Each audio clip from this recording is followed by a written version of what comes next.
Most risers and clusters that are string effects are recorded, pre-recorded, and all you can do is change the volume.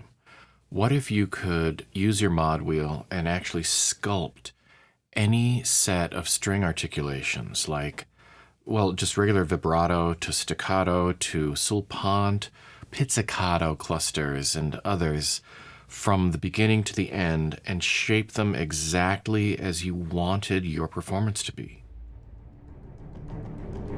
That's what striking Strings Glissandi was made to do.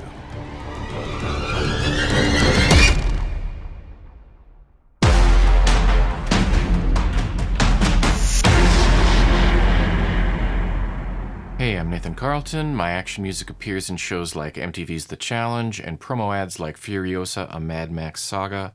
Today we're exploring Striking Strings Glissandi by JASL Audio. This isn't a review. I'm sharing my hands-on experience to help you get a feel for the library, whether you just picked it up or you're still on the fence. Let's get started. This is JASL's first product. I was really eager to try it out. Now, this is a very purpose-built instrument. It's very, very specific. It's got two main groups of techniques or tricks, so it's kind of a two-trick pony. One of the tricks is clusters, and the other is risers. And you can split them into the full ensemble, bass, cello, viola, violins, or just high strings, low strings. But within those two tricks, they've got a lot of different techniques, string techniques, and articulations. Sulpant, staccato, pizzicato, cluster swarm types of sounds. It all really comes together in a great package. First of all, the interface is magnificent in my opinion. I'm a sucker for interfaces like this. It's one page, it's perfectly clear. I could understand everything from the very beginning, every single thing on it. It's almost like a masterclass of interface design for my preferences. I put together 3 different groups of examples to play with. These are just whipped up, they're not final pieces. It's to give you a sense of how you might use them. One of them is kind of a horror feeling with just Spitfire chamber strings, playing a few notes, and then going into a cluster.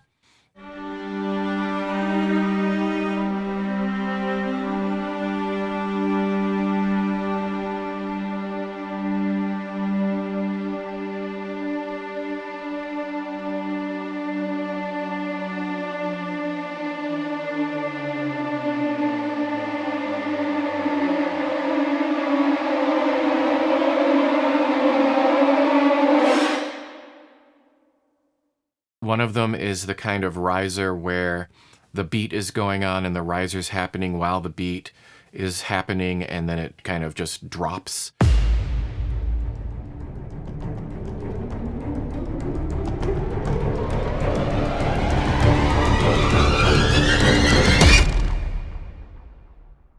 And the other is the beat goes for a little bit and then the riser begins after everything else stops.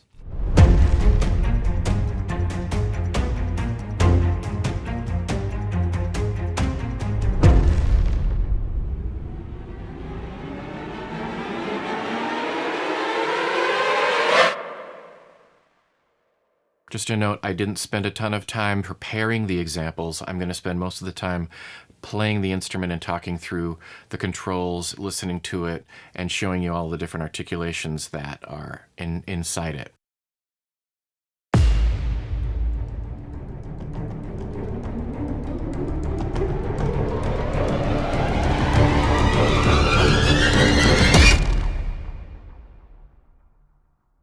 So this is the full ensemble. We're starting with pits, which gives it a bit of mystery, and then we're moving to staccato, which keeps it kind of feeling surprising.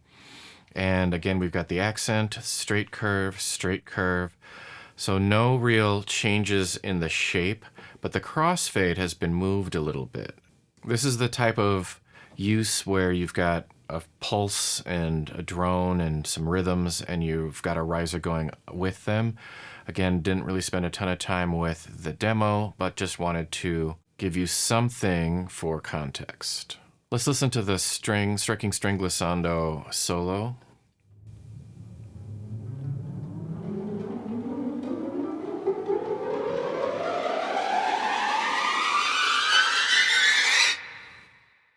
Keep in mind the note is fairly low. It's way down here. And it goes up pretty high, but obviously when you pick different pitches, different starting pitches, you're going to get different effects, right? You know, you could start way up here. In fact, let's just transpose this up quite a ways. Let's throw it up here.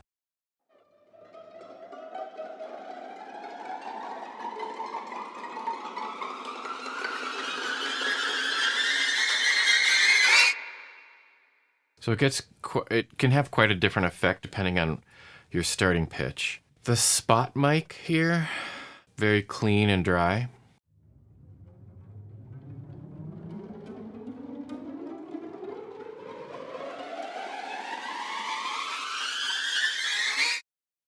The stage has a lot more width and also just feels more full.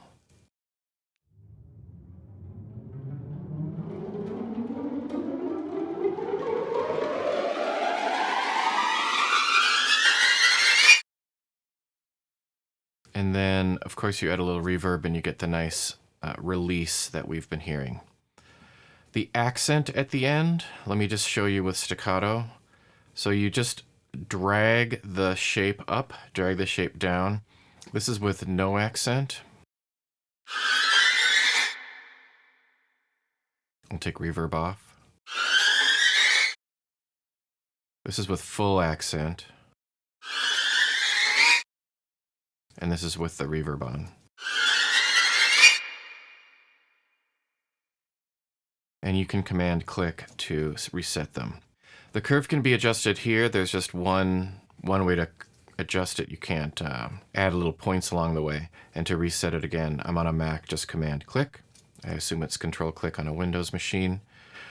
Let's listen to some other variations.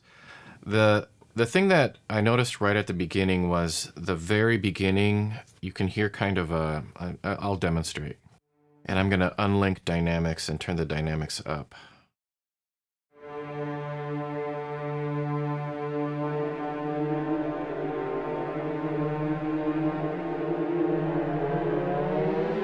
Those first few notes that enter, you know, I mean, it makes a difference how that very, very beginning thing feels. You know, it is something that you might notice. That very first change from one pitch to more than one pitch, it's only when you have the dynamics separated and you're playing a note and you can hear the other notes coming in.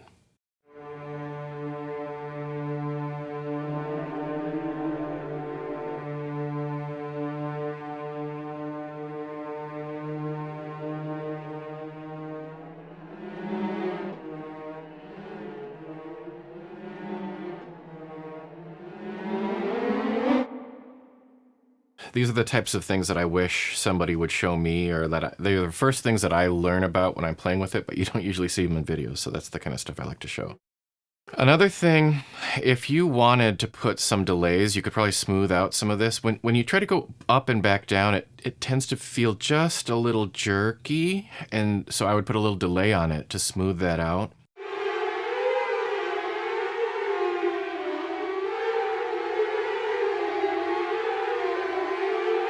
And the cluster might be a better way to get that effect going, but if you do want your pitches to rise and then fall and rise and then fall, you can go up to a certain point and then come back down, right?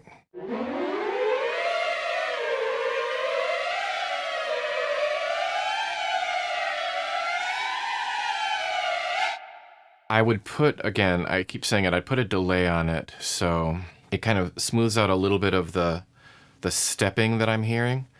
Let's play with some other articulations. Let's go to Sulpant trim.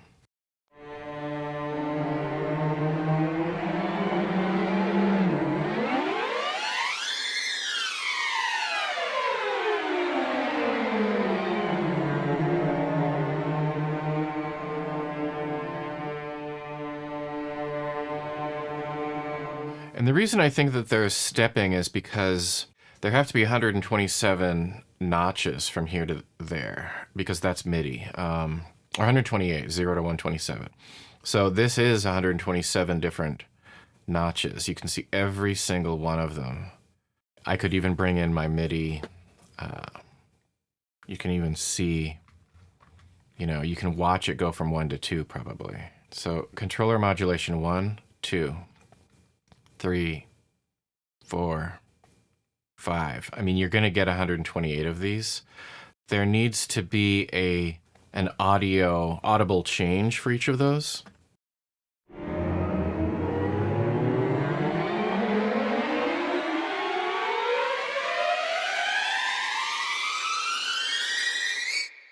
When it happens like that, you don't really notice it, and especially when you link the dynamics and they start quiet. Some of it's buried with volume, some of it's buried with reverb. I'll show you what I mean by smoothing it out with a delay.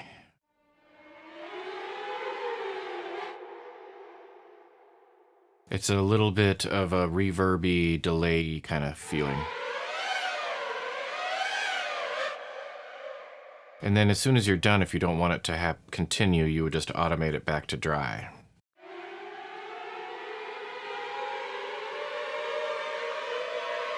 And then automate it to dry right when you let it go like this.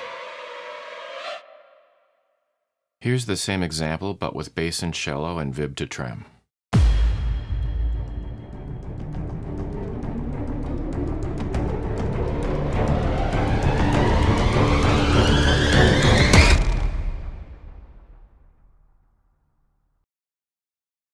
Next, we're going to listen to this group. This is just something that I threw together. It's mostly been bounced to audio so that there's no changes I'm going to worry about. And I do have another effect on the strings this time, and I'll take it off the second time through. What we're listening to is 4 different notes from Strings Glissandi, Striking Strings Glissandi. And they're all octave Fs. And that's because I was only using the basses and cellos, and I wanted to put some density into the thing. And having 1 was a little thin, and 2 was a little thin, and 3. So there's 4 different ones. This is the riser. I've linked the dynamics with the glissando. I've got the accent dialed in. The curve here is straight, and the curve in the sequence is straight. And crossfade is also linked. So we're crossfading from pits to staccato to start.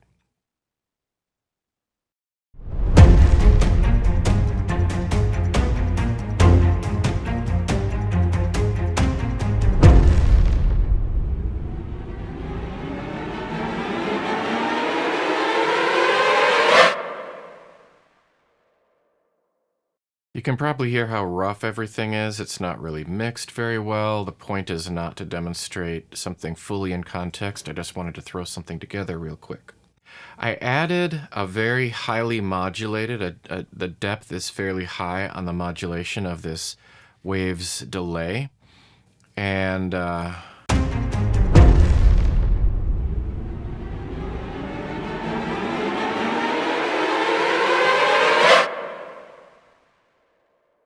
lot of that noise and a lot of that stuff at the end is actually the delay here. When I take it off and solo just the Striking Strings Glissandi, we'll hear quite a difference.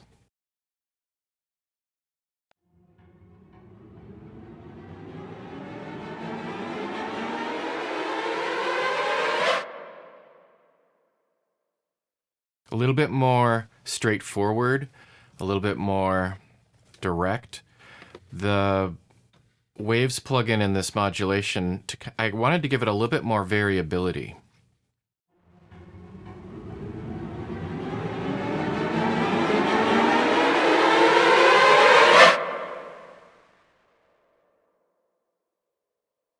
It also has a little bit of effervescence, I would say, at the end. A little fizz at the end, and I don't know if I'd keep that or not, but it's there for listening now. Let's try some of these other articulation combinations because I love playing with these. Let's go from sulpant to sulpant trem. And the delay is off, so we won't have to worry about that.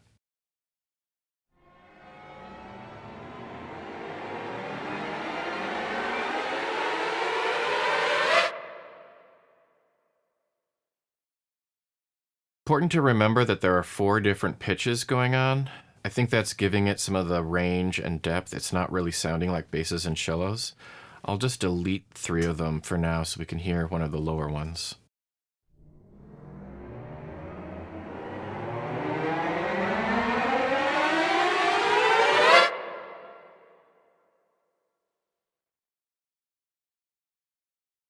Let's go from staccato to pizz.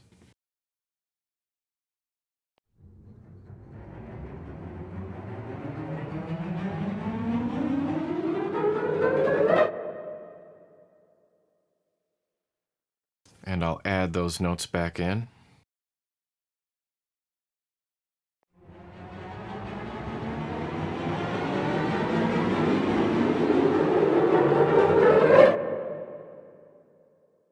Vib to trem.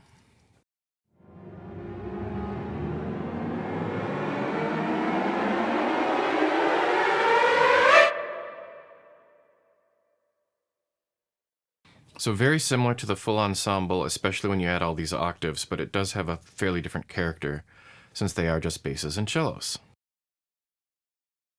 For this example, we're going to use Spitfire chamber strings. There's just a few different notes that I played, and then we're going to transition into a cluster. This is the full, oh no, these are just the violins and violas, tonal to cluster. I'm going to kick it off with these Spitfire chamber strings notes.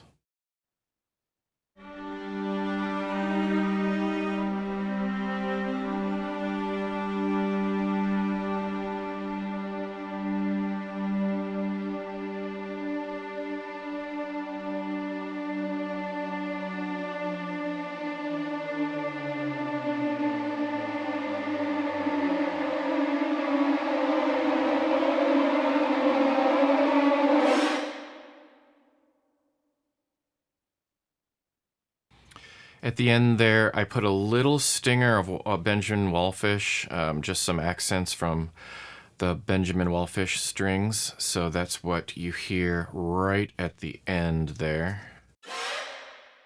And I'm not even convinced, I'm not even loving that, you know, you could do this one too, different ones.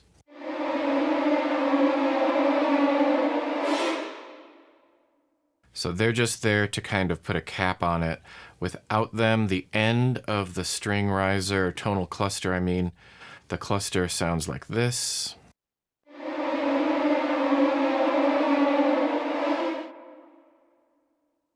So much more pure and clean that way. So right here at the very end is where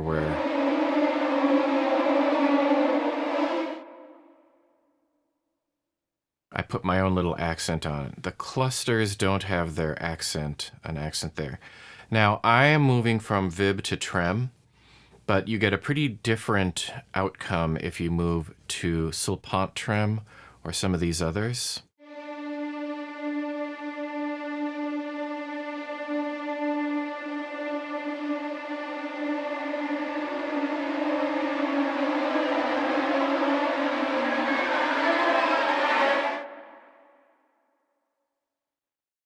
Let's move from pizz to staccato.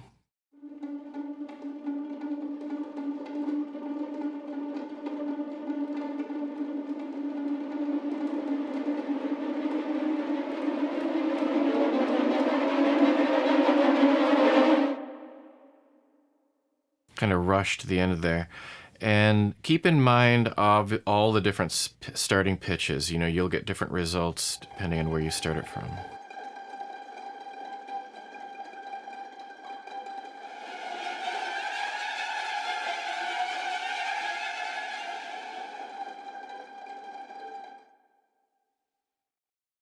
Sculpt to trem.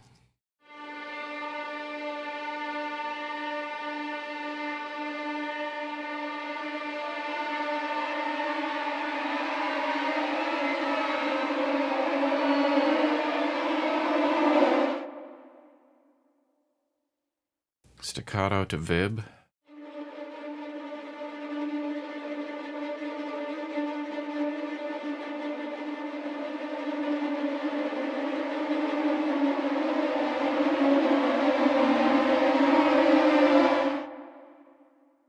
take the reverb off and go into pits from tremolo to pits.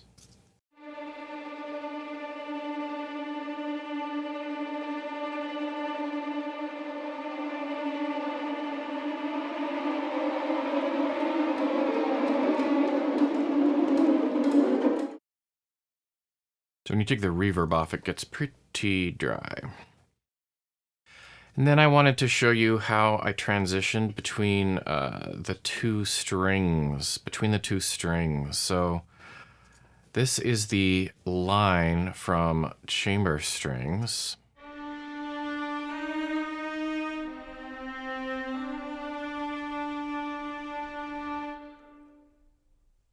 And I slowly faded that out and faded in striking Strings Glissandi.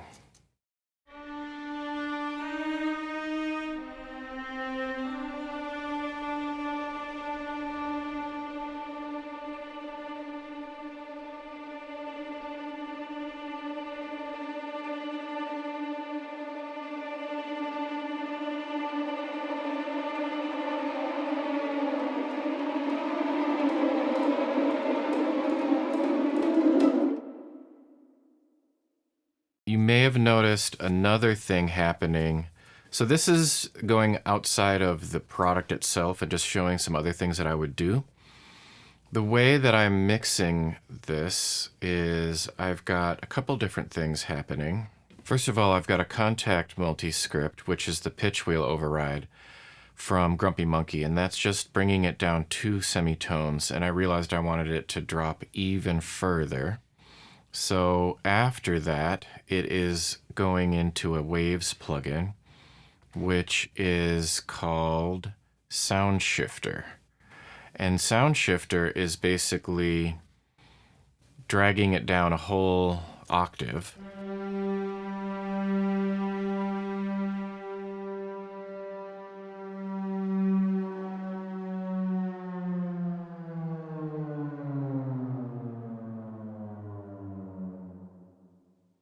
I put it on the smooth mode, and it's basically dragging the entire pitch down. And then because I wanted it to drift off into space as well, to give it some space, I just put it in the solo viola from Air Studio's Reverb Essentials, where it's basically putting it deeper in the Spitfire space and automating the mix. So there's nothing at the beginning. It's just the instrument, and then I throw it back in space and start bringing it down. Now that is all working to distract you a little bit from the handoff.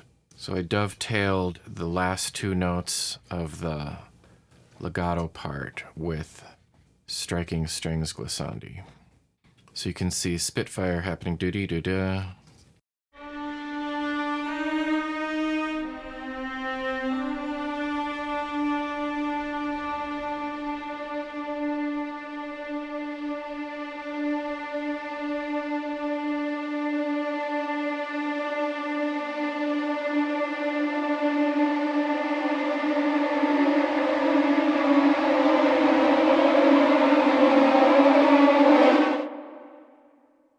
And at the very end, you can have your Wallfish accent if you want.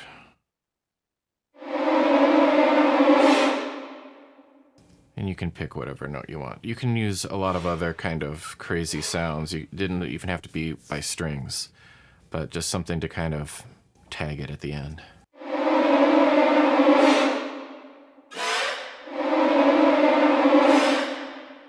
A lot of different things would work for that little effect.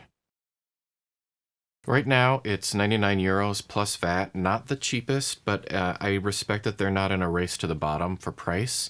And I had 0 problems with it. It seemed really, really well done to me.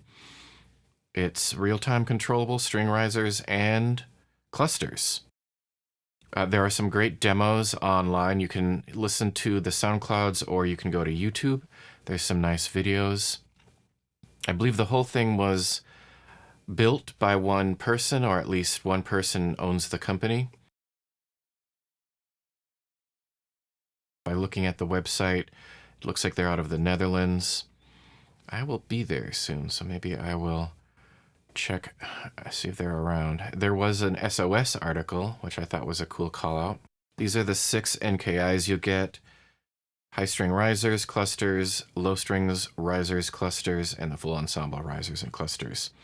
All of them have beginning and ending articulations listed here. The staccato, sulpant-cello, trem, sulpant-cello pits at tremolo and vibrato. It does require the full version of Kontakt 6. All in all, very clean interface design, very clean website, very clear-minded. I really appreciate the aesthetic that they're going for, and so I look forward to what they have coming up next. That's it. I hope you enjoyed it. It's currently on sale. Put a comment in letting me know what you think. Again, it's a brand new developer. Really excited to see what they come up with next. Take care, make some good music, and enjoy.